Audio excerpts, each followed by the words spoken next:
joni noon paaɗen koye tafgo kelme.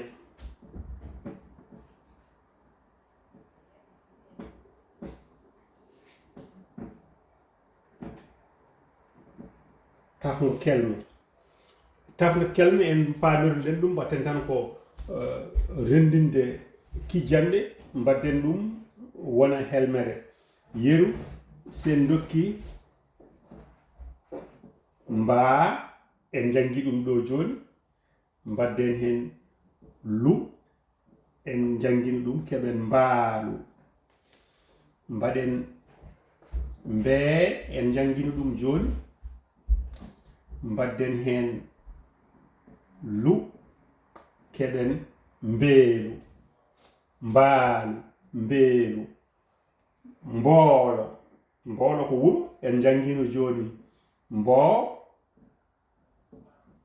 en mbi kala inde fuɗɗotto ko alkullal mangal donc en jangino mboo en jangi lo keɓen mboolo mbaalo ko yettode so tawi en mbaɗi mbaa ko alay sago puɗore alkullal mangal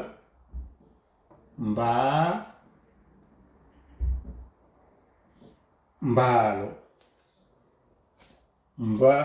mbaalu mbeelu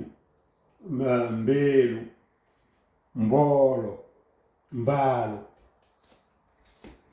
mbumba ay ɗo joni gaddaten ko en jangino mbum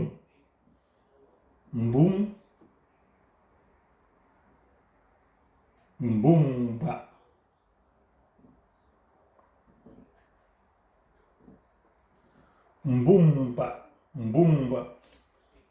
mbaalu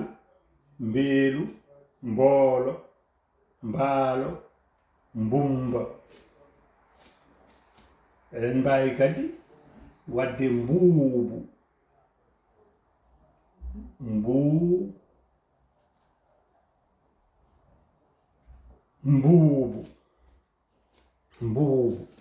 mbaalu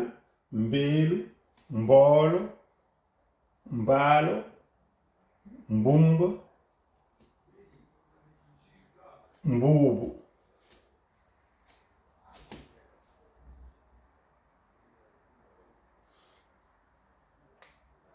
ɗum ɗo woni en mbaɗi ɗo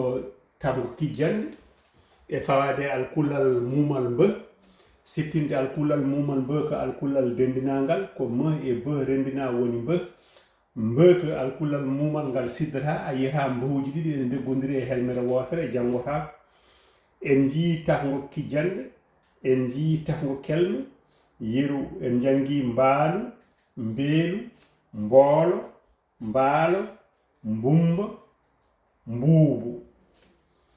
on jarama en gardi hen hande ha ɗo e windande men gasi e jokkon windude e jangude alkullal mbe jangodiron ƴewon kadi tafde kelme e fawade mbe tawa noon ko alkulle jangade tan kala alkullal ngal jangaka en kutortako ɗum on calminama on juurama on mbiyama ha hoore bir garowo so Allah jaaɓi